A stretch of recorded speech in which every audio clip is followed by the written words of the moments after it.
నమస్కారం, NS news కి స్వాగతం. నా పేరు ఉషా. ముందుగా ముఖ్యాంశాలు. వాలంటీర్ వ్యవస్థకు టీడీపీ వ్యతిరేకం కాదని, వాలంటీర్ల ముసుగులో రాజకీయం చేసే వారికే వ్యతిరేకమని కొత్తపేట నియోజకవర్గ టీడీపీ, జనసేన, భాజపా పార్టీల ఉమ్మడి ఎమ్మెల్యే అభ్యర్థి బండారు సత్యానందరావు అన్నారు.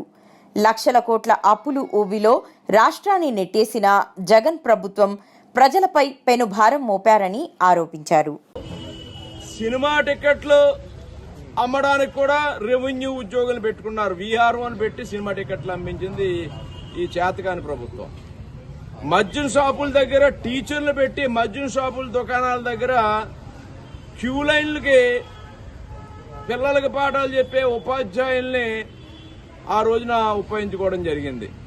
ఇటువంటి ఈ ప్రభుత్వం ఈనాడు వృద్ధులకి, మరి దివ్యాంగులకి, వితంతువులకి, పెద్ద వయసు వారికి అందించే పెన్షన్ల విషయంలో ఎంత ప్రభుత్వ సిబ్బంది ఉన్నా కూడా ఈ విధంగా వ్యవహరించడం 100కు 100 పాళ్ళు ఇది రాజకీయ క్రీడ. మరి పక్క రాష్ట్రాల్లో ఇప్పటికీ పెన్షన్లు అందించే కార్యక్రమం వాలంటీర్లు లేకుండానే జరుగుతూ ఉంది. కేవలం ఒక 2 నెలల పాటు మీరు పెన్షనర్స్కి ఎన్నికలు ముగిసే వరకు కూడా వాలంటీర్లు లేకుండా పెన్షన్లు ఇవ్వలేకుండా ఉన్నారంటే ఇది మీ ప్రభుత్వ చేతకానితనానికి నిదర్శనం. దీన్ని ఖండిస్తూ ఉన్నాం.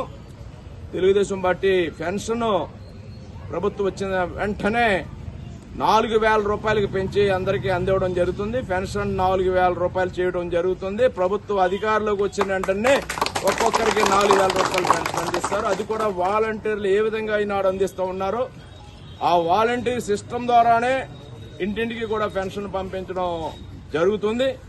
బీసీ వర్గాల వరకు అయితే 50 సంవత్సరాల వయసు ఉన్న వారి దాటిన వారందరికీ కూడా 4,000 రూపాయల పెన్షన్ అందివ్వడం జరుగుతుంది అనేది కూడా ఈ సందర్భంగా తెలియజేస్తూ ఈ ప్రభుత్వం రాజకీయ క్రీడ మాని మరి యొక్క పెన్షన్దారులు ఇబ్బందులు పెట్టకుండా వ్యవహరించాలని హితవు పలుకుతూ ఉన్నాను.